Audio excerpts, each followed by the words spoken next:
다 아시지만은 연세대학 나오셨죠. 예, 예. 그것도 또 무슨 신학대학을 또 나왔다고 떠들고 난리. 예. 떠드는 게 아니고 거기 나오긴 사실입니다. 사실 신학대학 왜 갔어요?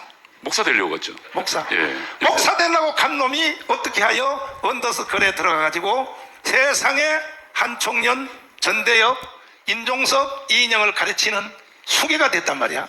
예. 어떻게 유혹돼서 들어갔어요 거기?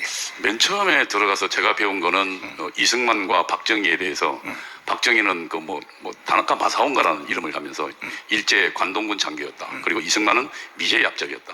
그리고 그 노무현이 말한 것처럼 대한민국은 정의가 실패하고 그리고 친일파 그리고 자본가 이들이 승리한 잘못된 뒤집힌 나라다라고 배웠어요. 자, 결국은 내가 왜 이 질문을 하냐면 이동우 교수하고 간첩하고 연결됐느냐 안 됐나 이걸 잡아내려고 지금 자꾸 물어보는. 간첩까지는 아니고 그러면 바로 이동우 교수님에게 그걸 가르치고 지시한 놈은 누구예요? 우리 그 위에가 예. 우리 그 이제 저보다 윗선이 있었죠. 윗선이. 예, 윗선이 있었죠. 누구야 그거?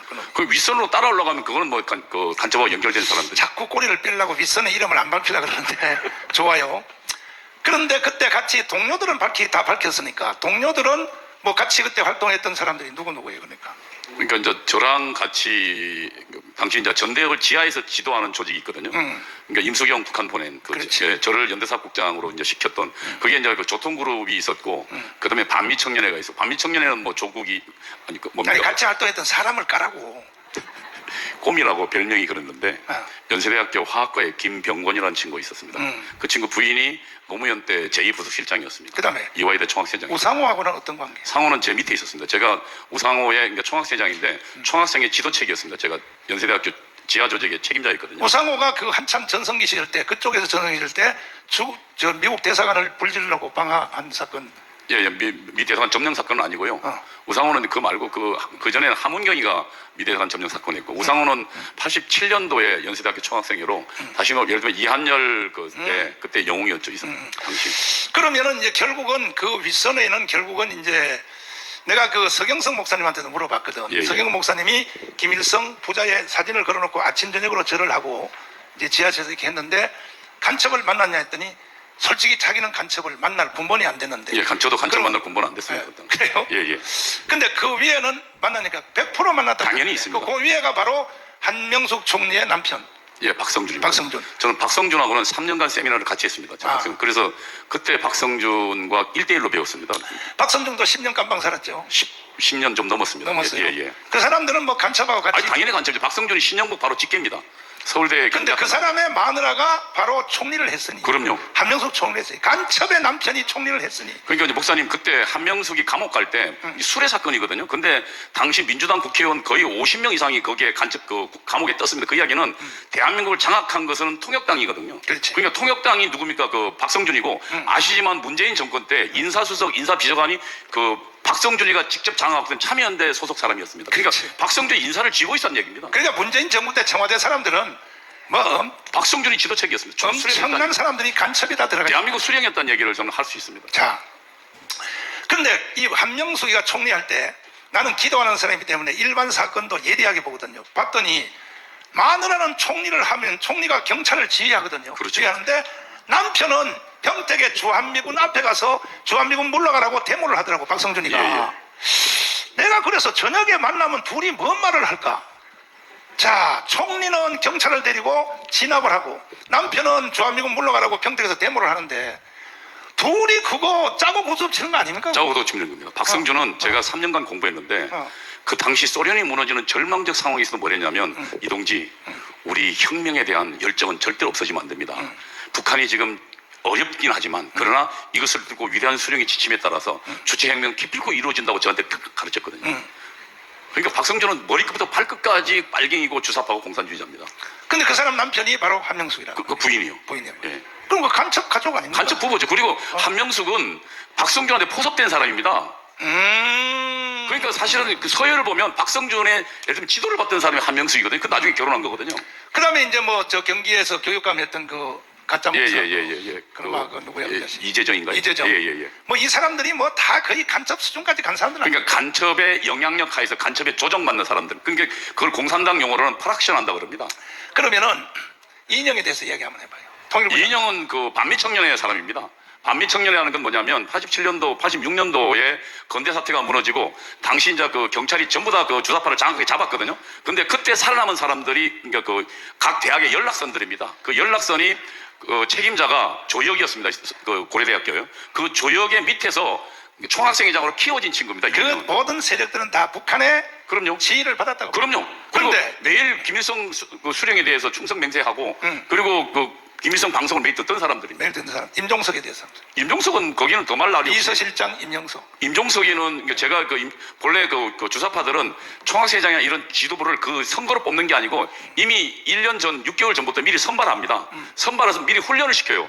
그래서 저 같은 경우 임종석의 의장 교육팀이 있었습니다. 그러니까 임종석이가 그 88년도인가 89년도에 의장이 됐는데 88년도 이미 10월에 의장 교육팀을 만들어서 임종석 한 명을 당시 여러 명의 교육팀에 저도 이제 그 교육팀에 들어갔으니까 어제 드디어 사고가 터졌는데 청와대 비서관 하나가 양심선언을 했어요. 어제 성남공항에서 비행기에 대놓고 비행기 안에 달러를 가득 채워서 평양으로 날랐다. 예, 자, 어제 그런데 가끔 가다가요 그 양심선언 하는 분들이 있어요. 어제 발표했어요. 문재인 정부 때 청와대 비서관이 이걸 어제 공개를 했습니다. 그러면 이 비서실장 되자마자 임종석이가 예. 그 아랍에미리트 있죠. 예. 두바이. 예. 이쪽에 저 대통령 비서실장이 건방지게 대통령이 전용기를 타고 갔단 말이야. 예. 갔는데 거기 가서 무슨 일을 했느냐 하고 지금 말들이 많은데 거기서 북한 간첩들을 만났다. 그때의 그 비행기에서 벌써 상당한 달러들이 북한으로 넘어갔다. 이러한 지금 자꾸 그 말들이 들어오는데 어떻게 생각하십니까? 저는 충분히 그럴 수 있다고 생각합니다. 왜냐하면 그 임종석은 평생을 김일성, 김정일 그리고 북한에 대한 수령에 대한 충성을 맹세했던 친구거든요. 그 다음에요. 지금 문재인이가 평양에 9.19 회담을 갔을 때 예. 사실은 초대형 트럭에 19대 트럭에다가 뭐를 싣고 갔는지, 그 다음에 제주도에 귤감을 비행기도 싣고 간다고 해서 갔는데 사실은 그 비행기가 왜 제주도 가서 귤감 싣고 바로 평양으로 가면 되지 왜 김포공항을 왜 들렸다 가느냐. 그래서 그 안에 평양에 싣고 간 그 물품이 뭐냐. 그런데 어떤 한 분이 자수한 사람이 있어요. 대형 트럭에 싣고 간 그것이 뭐냐면은 그 인공위성 조절, 북한의 미사일 기술이죠. 예. 이것과 그 MBC, KBS가 가지고 있는 중계할 때 있죠. 중계할 때 인공위성하고 전파를 중계하지 않습니까? 예. 이거하고 북한의 미사일 체계하고 똑같다는 거야. 예. 그 19대 구문을 가득히 채워서 북한에 갔는데 한 대도 안 가지고 내려왔어. 예. 정상회담 마치고. 예. 이거 문재인 간첩 아닙니까? 간첩입니다. 문제는 그거 말고도 간첩인 건 너무 많습니다. 오시겠으면 문재인 그 국제사회 유엔 총회 가서 2018년도 9월 16일자인가요? 미국의 블룸버그 통신에서 문재인을 그 김정은 수석 대변이라고 했지 않습니까? 맞아요. 그러니까 북한은 핵을 폐기할 강력한 의사가 있다고 전 국제사회 유엔 가서 북한 대변인 했지 않습니까? 사기쳤. 트럼프까지도 사기쳤어. 그리고 문재인은 한 게 종전 그 다음에는 가서 종전선언 하겠다 했습니까? 그거는 북한의 3대 투쟁 중에 반미 투쟁 중에 주한미군 철수를 위해서 지침 중에 하나가 종전선언입니다. 그걸 대통령이 했으니까요. 제가 다른 데서도 말을 한번 한 적이 있는데 문재인 이 개자식이요. 정말 저건 사형시켜야 돼요. 왜 그러냐면은 세상에 김정은을 만나고 가서는 뭐라고 거짓말이야. 김정은까지도 속여먹은 거야. 트럼프 대통령이 뭐라 그랬냐. 북한은 핵무기를 안 내려놓고도 먼저 선제적으로 경제를 지원한다고 했다. 예. 그러면 트럼프를 한번 만나볼래? 그러니까 김정은이가 속은 거야. 문재인한테. 좋다 이거야. 그 다음에 트럼프한테는 뭐라 그러냐. 김정은을 만나는데 핵무기를 바로 폐기한다고 했습니다. 그러니까 한번 만나볼래요? 양쪽 다 사기를 쳐놓고 베트남에서 싱가포르에서 딱 붙여보니까 딱 만나서 말을 앉자마자 핵무기 폐기를 했습니까? 내가 언제 폐기한다고 했어요? 이래가지고 회담도 못하고 자리에서 일어나서 결렬됐거든요. 예, 하노이 회담. 이 사기를 친 놈이 바로 누굽니까? 문재인입니다. 그래서 문재인은 사형을 시켜야 되는 거야, 이 자식이. 이 자식이 말이야. 이제 맘대로 3분만 떠들고 내려가서 특별히 내가 한 가지 고향이 어디예요? 전 전북 정읍입니다. 정읍. 예. 드디어 고향에 왔어요. 예. 몇 살까지 살았어요, 여기? 아니, 전 뭐 태어나자마자 아버지가 이제 저 학교 선생인데. 학교 초등학교 선생님이라서. 그래서 예. 경상도로 발령받아서. 예. 그래서 부산말을 쓰는구만. 예, 그렇습니다. 그래 전라도 놈이 부산말을 쓰노? 아니 근데 거기 어릴 때 제가 태어나 보니까 이제 말 배우고 한참 이럴 때 제가 경상도에서 자랐으니까요. 그랬어요? 그래서 경상도. 그러면 모처럼 오랜만에 원래 태어난 고향에 전라북도 왔으니까 이 전라북도 국민들이 착하기만 하다니까요. 착하기만 하지요. 멍청해가지고 간첩이 사기를 쳐도 그냥 아멘이요. 문재인이가 사기 쳐도 아멘이요. 너무 착해서 그러거든. 예. 고향 여기 분들에게 한마디 제대로 하시고 내려가겠습니다. 존경하는 전북 도민 여러분, 그리고 전주 시민 여러분, 저는 전직 주사파로서 제 책무는 주사파 그리고 문재인의 정체를 밝히는 것이라고 생각합니다. 몇 가지만 말씀드리겠습니다. 문재인은 간첩이 분명합니다. 문재인은 하는 모든 행위가 그렇습니다. 우선 북한이 혁명 전략이 있습니다. 민족해방 민주주의 혁명론입니다. 1991년도에 정식화된 거고 그 전략은 지금도 유용합니다. 그 전략 중에 두 가지 투쟁에서 전치 목표라고 북한 용어인데요. 투쟁에서 취득할 목표가 있습니다. 그 중에 보조, 혁명 가기 위한 징검다리가 있습니다. 그 징검다리가 민주연립정부 아닙니다. 민주연립정부란 문재인 정권을 지칭합니다. 내가 왜 문재인 정권이라면 정확하게 말씀드리면 우선 문재인 정권은 청와대를 장악한 전대협 주사파들과요, 정치 전대협 세력들과요, 그 다음에 민주노총을 장악한 세력들과 그리고 또 박성준이가 장악한 시민단체 세력, 이 세력들이 3자가 연합해서 그래서 인사권은 참여연대를 비롯한 박선준 세력이 갖고요. 그리고 청와대 운영권은 전대협 주사파가 잡고 그 다음에 실질적인 힘은 민노총이 잡는 그런 3자 연립군, 이것을 연립정부로 합니다. 근데 그 연립정부의 역할에 대해서 정확하게 그 혁명론이 나옵니다. 뭐냐면 첫 번째 파쇼 세력 해체입니다. 파쇼 세력이란 공산주의에 반대하고 주사파에 반대하는 보수주의 세력을 말합니다. 보수주의 세력은 두 가지입니다. 하나는 정치 세력과 경제적 기반을 갖고 있는 경제 세력을 말합니다.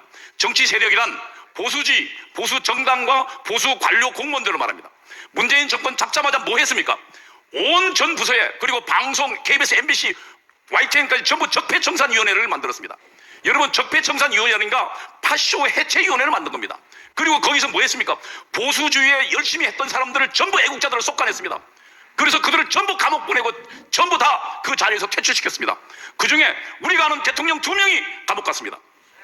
박근혜 대통령과 그리고 이명박 대통령을 감옥 보냈고요. 당시 거기서 그리고 박근혜 대통령에서 철저히 일하던 국가정보원장, 여러분 국가정보원은 대한민국 정보를 책임지는 사람입니다. 이 3명 모두를 감옥 보냈습니다. 이것이 도대체 누구를 위한 일이는, 이것은 북한의 지시가 아니면 절대로 가능하지 않은 일입니다.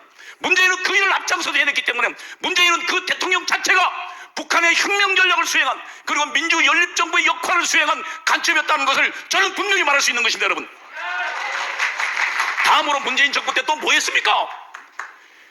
우리 재벌들 전부 탄압하고 재벌들 전부 빼앗으려고 했습니다.